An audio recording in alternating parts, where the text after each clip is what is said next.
치즈님 어쩌다가 네. 블로그를 하게 된 거예요? 저는 블로그를 일기로 시작을 했죠. 기록을 남기고 싶어서 내 일상에 대한. 근데 그러다 보니까 블로그에 대해서 좀 더 공부를 하게 되고 그렇게 시작을 하게 되었습니다. 나는 세무사 블로그를 운영하는 10년차 마케터야. 위 제목으로 글을 쓰고 싶어.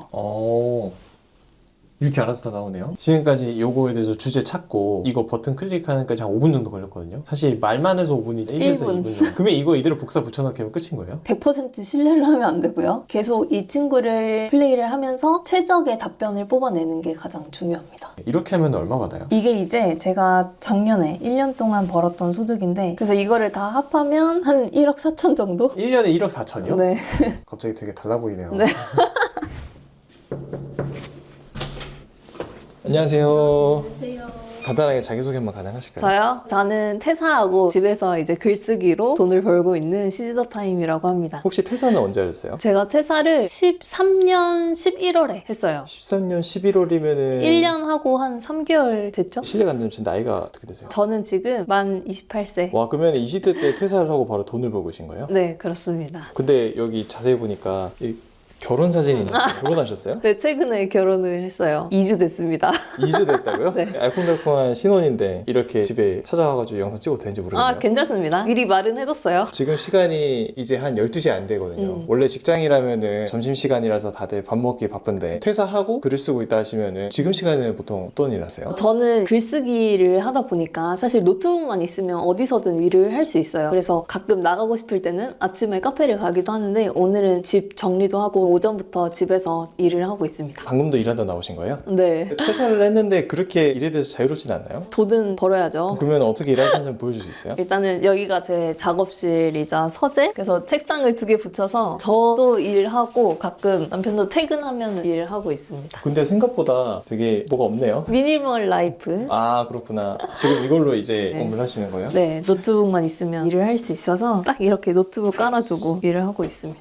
보통 이제 글을 쓰신다면은 되게 거창하게 투모니터 쓰고 막 화려하게 하시잖아요. 근데 이게 글을 쓰는 거니까 이제 장소가 자유롭다고 했잖아요. 그래서 저는 이거를 바로바로 어디든 들고 나가고 싶어가지고 그래서 이제 PC를 집에 두면은 그 PC에서 막 노트북에 뭐 옮기고 노트북 들고 나가고 이런 게 너무 귀찮은 거죠. 그래서 그냥 노트북으로만 하고 있습니다. 그리고 또 저는 집에만 있는 걸 사실 별로 안 좋아해서 엄청 자주 나가요. 근처 카페를 거의 탐방하듯이 하고 있습니다. 그러면은 지금 어떤 일을 하고 계셨어요? 제가 맡고 있는 것 중에 세무사분 글쓰기를 제가 대신 해드리고 있는데 그 블로그 관리를 하고 있었습니다. 근데 세무사 글쓰기 담당하면 되게 어렵지 않아요? 그쵸, 어렵죠. 제가 처음에는 진짜 시행착오를 많이 겪었는데 지금은 그래도 1년이 넘었으니까 그리고 사실 블로그를 한 지는 정말 오래됐거든요. 그래서 그런 노하우들이 쌓여서 그리고 또 AI라는 아주 신박한 도구가 나와서 그거를 잘 활용하고 있습니다. 그 AI 활용한 법 좀 보여줄 수 있어요? 아, 네네네. 그런데 건강에 되게 신경 많이 쓰시나 보네요. 아, 이거 필수죠. 책상에서 할 일 할 때 자세가 많이 무너지니까. 이게 진짜 효과 있어요? 저는 전혀 없던데. 저는 괜찮은 것 같아요. 그냥 습관이 돼서 이게 없으면 이제 불편한? 오, 이 GPT 열었는데 지금 네. 새롭게 하나 쓰라고 하시는 거예요? 네, 한번 보여드리려고 제가 한번 새로 써드릴게요. 혹시 세금에 대해서 최근에 고민했던 거 있으실까요? 세금이면 이제 연말이니까 연말정산 관련돼서 좀 많이 연말정산? 고민되죠. 그럼 연말정산에 대해서 먼저 찾아볼게. 사람들이 연말정산에 대해서 어떤 걸 많이 찾는가, 그러니까 궁금해하는가를 봐야 돼요. 그래서 연말정산이라고 한번 검색을 해볼게요. 검색을 하기 전에 보시면 연말정산이라고 쳤을 때 자동 완성되는 키워드들이 이렇게 있어요. 이 말인즉슨 사람들이 연말정산을 검색할 때 이것들을 궁금해한다. 그러니까 사람들의 니즈를 보여준다라고 보시면 되죠. 그래서 이 중에서 연말정산 소득공제를 한번 가보도록 할게요. 이게 이제 말 그대로 연말정산 때 소득공제를 받을 수 있는 이제 항목들을 사람들이 궁금해해서 이렇게 검색을 한다라고 보시면 될 것 같은데 또 이렇게 검색을 해보면 이렇게 인기주제라는 블럭이 있어요. 그래서 이걸 또 보면은 사람들이 연말정산 소득공제 중에서도 또 어떤 걸 많이 궁금해하는지를 볼 수가 있거든요. 보면은 연말정산 소득공제, 월세 소득공제, 가족소득공제 이런 게 있는데 월세 소득공제가 제일 궁금하긴 해요. 그러면 이 소득공제에 대해서 어떤 방법이 있는지 그리고 어떤 조건이 있는지 이런 걸 궁금해 하실 것 같아요. 그러면 제가 이거를 GPT한테 한번 물어보도록 하겠습니다. 이거 물어볼 때 그냥 물어보면 되는 거예요? 안 되죠. 그냥 얘한테 이걸로 글 쓰고 싶어. 너가 알아서 글 써줘 라고 라고 하면은 좀 정확하지 않은 답변들이 나와요. 이게 GPT의 도움을 받는다고 해도 사실 100% 신뢰를 하면 안 되고요. 계속 이 친구를 플레이를 하면서 최적의 답변을 뽑아내는 게 가장 중요합니다. 이렇게 연말정산 소득공제라는 이름으로 자료 찾고 뭐하고 하면은 적어도 한 하루에서 이틀? 진짜 길면 3, 4일 걸릴 것 같거든요. 그쵸. 어느 정도 걸려요, 시간이? 이 주제로 글을 뽑는데 한 30분? 30분이요? 네. 남들이 3, 4일 걸릴 때 30분만에 뽑으신다고요? 네. 그거 어떻게 가능해요? 이제 생산성을 이 친구가 높여주기 때문에 그럼 한번 보여주세요. 어떻게 네. 하는지. 연말정산 월세 소득공제에 대해서 한번 글을 써보도록 할 텐데 너무 자세하게 모든 걸 풀면 제 미천이 다 털리기 때문에 살짝 간단히만 한번 보여드리겠습니다. 아, 얼마나 귀한 정보길래 이렇게까지. 보통 이제 GPT를 쓰실 때 다들 간단하게 많이 쓰세요. 진짜 그냥 간편하게 질문을 막 던지는 거죠. 해줘. 이런 식으로. 근데 그러면 안 되고 이거를 계속 구체화시켜 나가고 좀 고도화시켜 나가는 작업이 필요하기 때문에 그런 거를 제가 정말 많은 시도를 해보면서 GPT랑 진짜 많은 대화를 하면서 그런 최적의 방법을 알아낸 거거든요. 그래서 보여드릴 수가 없다. 그러면 제목에서 연말정산 월세 소득공제 조건, 방법, 총정리. 이제 제목은 이렇게 간단하게 하도록 하고 나는 세무사 블로그를 운영하는 10년차 마케터야. 위 제목으로 글을 쓰고 싶어. 한 1500자 정도로 할게요. 정도의 글을 작성해줘 라고 해볼게요. 이렇게 알아서 다 나오네요.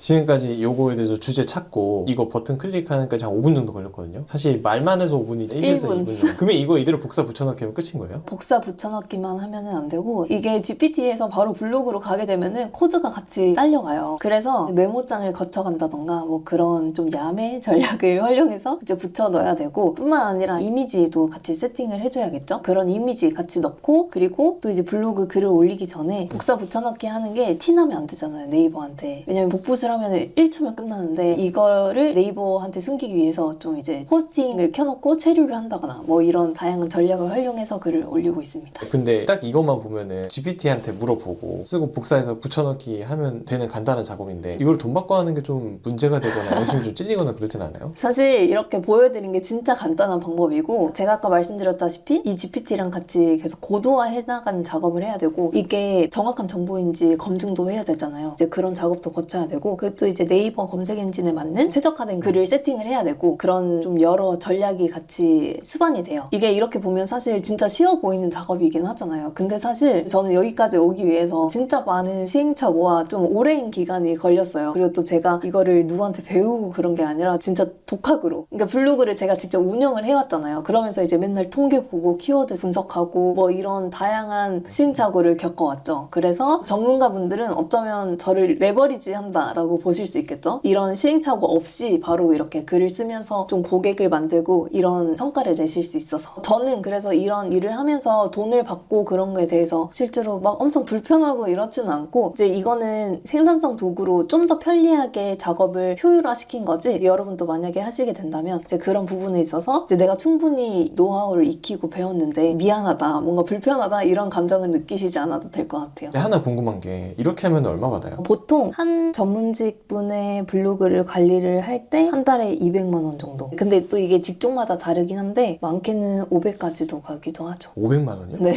근데 이제 그에 따라서 이제 블로그 발행하는 건수가 올라간다거나 아니면 어떤 추가적인 작업을 한다거나 이제 그런 게 좀 포함될 수 있는데 그런 패키지, 서비스 상품은 만들기 나름이니까 범위는 200부터 한 500, 700까지 다양한 것 같아요. 최소치를 200으로 잡으시는 건데 200만 원은 글을 몇 개 써야 해주는 거예요? 하나 써서 해주는 건 아닐 거 아니에요? 그쵸. 이것도 사실 이 작업을 하는 사람의 능력에 따라서 좀 다르긴 하거든요. 어떻게 영업을 하고 소개를 하는지에 따라 다르긴 한데 보통 200만 원이라고 하면은 한 15개 정도? 15개 30분이면은 3시간도 앉아서 200을 버는 거잖아요. 그쵸. 근데 이거 진짜 가능해요? 뻥 아니에요? 가능합니다. 제가 어떻게 뭘 보여드릴까요? 이게 이제 제가 작년에 1년 동안 벌었던 소득인데 이걸 다 합치면 되거든요. 잠깐만, 이게 얼마야? 24년 5월에서 6월까지가 4,900만 원 버셨고 1월부터 4월까지가 1,800. 근데 여기 보면은 7월부터 12월까지가 7,100을 버셨어요? 네네. 그래서 이거를 다 합하면 한 1억 4천 정도? 1년에 1억 4천이요? 네. 지금 제가 왜 촬영하는지 모르겠는데. 그래서 이제 작년 1년 동안 이루어진 거다라고 보시면 될 것 같아요. 블로그 하신 지 얼마나 됐어요? 제가 이 일을 시작한 지는 한 1년 반 정도 된 것 같고 제가 개인적으로 블로그를 운영을 한 건 5년 정도 된 것 같아요. 그러면 1년 반 만에 1억 4천을 버신 거예요? 그쵸. 저도 사실 블로그로 처음부터 이렇게 대행을 한 건 아니고요. 제가 블로그를 통해서 전자책을 팔기도 하고 펀딩을 해보기도 하고 모임도 해보고 다양한 것들을 하면서 이제 블로그에 대한 수익화 전략을 많이 연구를 해왔어요. 그러다가 알게 된 게 이 블로그 대행이었고 그리고 또 SNS 관련해서 그런 마케팅도 계속 관심을 가지다 보니까 이쪽에 좀 더 눈을 떠서 좀 전략적으로 나아간 것도 있죠. 갑자기 되게 달라 보이네요. 네. 돈 잘 버는 누나 같다는 생각이 드네요. 남편분도 1년에 1억 4천 버시나요? 아직은 제가 소득이 더 많습니다. 그래서 제가 집도 이번에 내 집 마련을 했는데 이제 거의 제가 했죠. 혹시 어느 정도 집인지 물어봐도 돼요? 일단 서울에 있는 아파트이고 25평에 지금 시세로는 11억 정도? 10에서 11억을 글쓰기로 내 집 마련. 잠깐 나이가 며칠했죠? 제가 지금 나이가? 만 28세. 28세의 글쓰기로 서울에 내 집 마련까지 진짜 멋지십니다. 아, 네, 여보세요? 아, 네네. 네, 대표님. 이제 3월달 키워드는 제가 2월 말에 전달을 드릴 거고요. 네네, 보고서도 말일에 보내드릴게요. 네, 알겠습니다. 지금 촬영 중에 전화를. 아, 네네.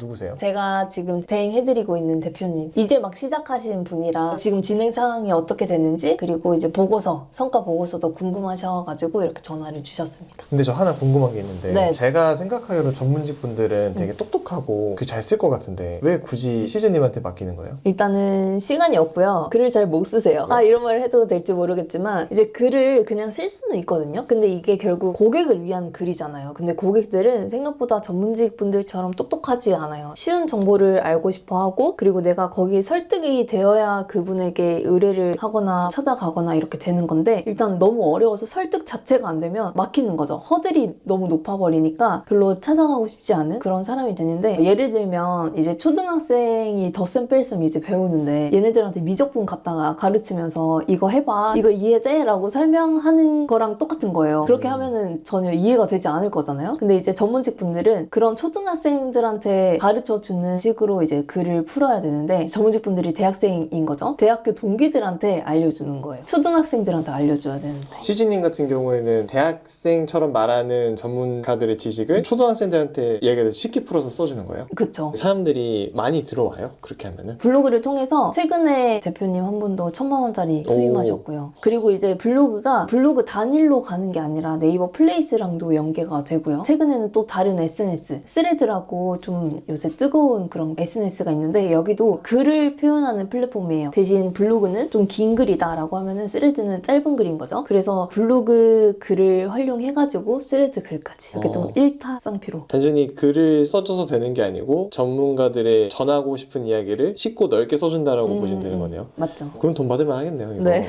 근데 제가 또 생각하는 전문직 분들의 이미지는 좀 드라마에서 많이 보는 까탈스럽고 도도하고 약간 그런 이미지가 있긴 하거든요. 실제로 그런 이미지가 있어요? 일단은 이건 뭐 어느 직종이나 마찬가지겠지만 사바사 사람 바 이 사람이고 근데 대부분 이제 우리 업장의 그런 마케팅을 도와주는 거다 보니까 되게 잘 해주세요. 친절하게 요청하는 자료도 빨리 주시고 협조도 되게 잘 해주시는 편이라서 너무 어렵게 다가가지 마시고 오히려 그렇게 인연이 돼서 알아두면 예를 들면 변호사 필요할 때 세무사 필요할 때 그런 도움을 받으실 수 있어요. 그래서 오히려 이런 업무 경험을 통해서 인연을 만들어갈 수 있다. 근데 저 계속 궁금해 신경 쓸 건데 여기 보면은 지금 조명 장비랑 뭐 마이크 같은 게 간단하게 있거든요. 글만 쓰신 게 아닌가 보네요. 사실 광고 대행사 하시는 분들 중에 본인의 SNS를 하지 않는 분들이 꽤 많으세요. 근데 저는 제가 직접 해보고 컨텐츠를 올려보고 해야 컨텐츠의 트렌드를 알 수 있고 이거를 또 적용을 시켜드릴 수 있다고 생각을 해서 이제 저도 개인 SNS를 운영하느라 이런 장비가 있고 그리고 실제로 제가 대행해드리는 분들도 이제 다른 영상 컨텐츠 같은 걸 찍어드리기도 하고 그렇습니다.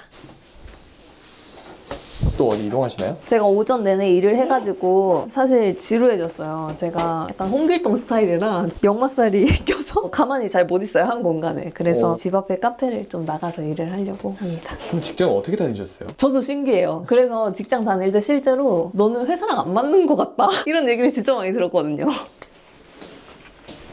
저희 외투가 베란다에 걸어놔서 죄송한데 네? 여기 외투를 건어물 걸듯이 그거 옷장에 넣지 않아요? 아니 이거는 이제 밖에 입고 다니는 거니까 깨끗하게 해줘야죠. 저 난생 처음 봐가지고 이거를. 지금 제가 스타일러가 없어서 이렇게 다 건어물 걸듯이 옷을 걸어놨고 이제 이상하면 스타일러 좀 살려고요. 되게 좀 약간 4차원이시네요. 다 저렇게 안 걸어놓나요? 보통은 옷장에 걸어놓죠 저거를. 아 그래요? 가실까요?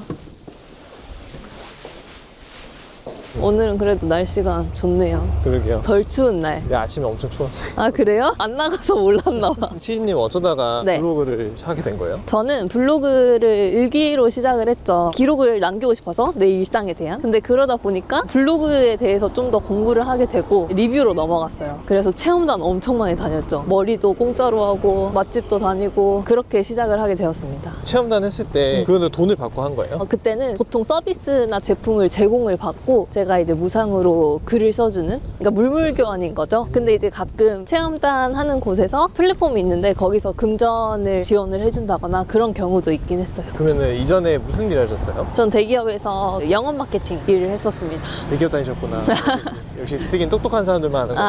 아니에요. 누구나 대기업 다니면서 글 쓴다기보다는 누구나 익히면은 다 할 수 있는 일이다. 처음에 저도 일기로 시작했던 것처럼 이제 글쓰기가 익숙해지면서 이제 이렇게 일을 하게 된 거지, 제가 뭐 특별해서 이런 일을 한다는 절대 아닙니다. 아까 글 쓸 때 30분이면 쓰셨잖아요. 회사 다니면서 글 쓰는 것도 충분히 가능할 텐데 왜 굳이 퇴사를 하신 거예요? 일단 저는 자유롭게 제 일을 하고 싶었고, 그리고 회사에 매일 있는 게 사실 힘든 일이잖아요. 그것도 그렇고 좀 더 이 분야로 확장을 해보고 싶은 마음이 있어서 퇴사를 하게 되었습니다. 퇴사를 했을 때 어떤 점이 제일 좋아요? 제일 좋은 건 이렇게 지금 평일 낮이잖아요. 나와서 가고 싶은 카페 갈 수 있고, 중요한 일 있으면 대신 그 일을 하러 갈 수도 있고, 그런 식으로 좀 시간과 공간의 자유가 있다는 거? 그게 가장 좋은 것 같아요. 어떻게 보면은 멀리선 좋아 보이지만 어려운 점도 있을 것 같아요. 그런 점은 없어요? 이렇게 회사를 나오다 보니까 누가 월급 주는 사람이 없잖아요. 그래서 그 월급을 내가 직접 만들어내야 되다 보니까 내가 가만히 있으면 아무것도 달라지는 게 없어요. 들어오는 수입원도 없고 성장도 멈추고 이러니까 내가 좀 더 나서서 하게 되는, 좀 그런 강제 환경 설정이 단점이라면 단점인데 장점이 될 수도 있죠. 그래서 사람마다 다를 수 있긴 한데 어쨌든 내가 주체적으로 나만의 일을 하고 싶고, 제가 아까 말씀드렸듯이 좀 시공간의 제약을 크게 안 받는 일을 하고 싶다라고 하시면 이런 온라인 사업이 가장 좋은 방법이 되겠죠. 어쨌든 많이 불안하다 하셨잖아요. 제일 불안했을 때가 언제예요? 제일 불안했을 때, 없었나요? 왜냐면 저는 회사를 나와서 사업을 처음 시작한 게 아니라 회사를 다니면서 좀 이런 SNS를 익혔어요. 그래서 아예 무급이었던 기간은 없었고, 이제 바로 일이 생겨서 퇴사하자마자 일을 하게 된 그런 경우인 거죠. 물론 이제 내가 가끔 부족함을 느낄 때, 그리고 이제 퇴사를 하면 사실 시야가 훨씬 넓어지는데 배움이 필요하다고 느껴질 때, 그럴 때는 이제 가끔 불안하긴 한데 또 그 불안을 성장으로, 배움으로 이겨내면 되니까 그렇게 승화를 시키고는 있죠. 아, 이게 각이 보여서 나 퇴사하겠습니다가 아니고 어느 정도 사업을 해보시고 괜찮다 해서 퇴사를 하신 거군요. 그쵸. 왜냐면 어쨌든 퇴사를 한다면 구실이 있어야 되는데 부모님도 설득을 해야 되고, 근데 부모님한테 내가 이런 일로 돈을 벌 수 있으니 퇴사를 하겠다라고 할 수 있어야 되니까 그 전에 좀 가능성을 본 거죠. 그러면은 이거 보시는 분들도 나도 퇴사하고 싶다, 자유롭게 일하고 싶다라고 하실 건데 네. 그분들께는 좀 도움되는 이야기가 있을까요? 일단 여러분, 퇴사는 포부로 하는 게 아니에요. 퇴사하시려면 내가 이것저것 도전해보고 나한테 잘 맞는 일이 무엇인지, 그리고 내가 돈을 벌 수 있는 일은 무엇인지 그거를 알고 조금이라도 돈을 벌어본 경험을 하고 나서 퇴사하시는 걸 추천을 드립니다. 월급이 가장 쉽긴 해요, 사실. 예를 들면 저는 신혼여행도 안 갔거든요. 신혼여행 안 가셨다고요? 네. 2주 전에 결혼하셨는데 신혼여행도 안 가셨으면은 그럼 뭐 하셨어요? 이게 내 사업을 하게 되면 내가 멈추면 소득이 끊기거나 불안하다고 했잖아요. 그래서 신혼여행을 가면 마음 놓고 놀 수가 없어요. 노트북을 꺼내서 일을 할 수 있어서 그래서 그냥 나중으로 미루고, 여튼 그런 식으로 좀 더 삶의 책임감이 생긴다라고 보시면 될 것 같아요. 일단 커피 한 잔 먹고 가시죠. 사주시나요? 네. 돈 많이 버는 누나?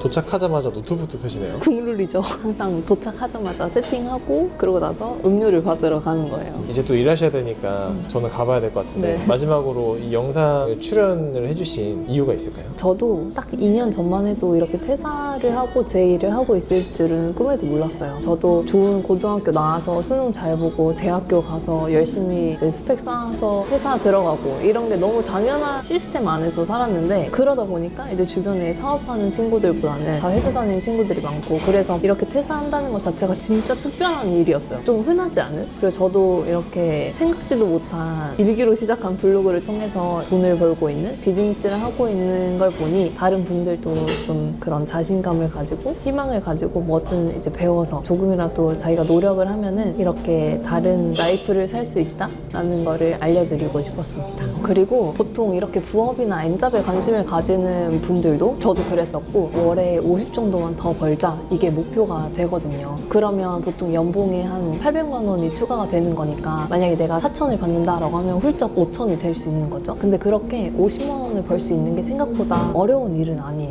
그렇기 때문에 여러분도 희망을 잃지 마시고 한번 도전해보고 실행을 보셨으면 하는 마음이에요. 그러면 훨씬 삶의 만족도, 자신감도 올라가고 자존감도 높아지고 그리고 오히려 월에 50만 원 더 벌면 여러분의 회사 생활이 더 윤택해질 수 있어요. 좀 더 스트레스가 적어지고 저도 이런 N잡에 관심을 가지면서 그런 회사 생활의 만족도가 오히려 올라갔거든요. 사람 관계 스트레스도 덜 받고 그래서 여러분들도 제가 느꼈던 걸 한번 경험을 해보셨으면 좋겠습니다. 화이팅!